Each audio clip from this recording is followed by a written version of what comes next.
నుంచి చాలా అవమానం పడ్డాడని ఈ భారతదేశంలో ప్రతి మనిషికి రూల్స్ తేవాలని అంబేద్కర్ ఒక డ్రీమ్ ఉండే, కానీ అది సక్సెస్ అయింది. ఎందుకంటే అతను చిన్నప్పటి నుంచి వెనుకడుగా వేయలేదు. ఎందుకంటే అతను సాధిస్తాడని అతనికి తెలుసు.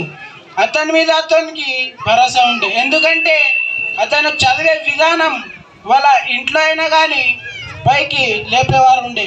కానీ మన ఊర్లో ఇప్పుడు ఎవరు కానీ చదవకొచ్చినారు. ఎందుకంటే ఇక్కడ అందరూ పనినే గొప్ప అనుకుంటున్నారు, కానీ పని కాదు, ఎంత చదివితే అంత పైకి లేస్తాం మనం.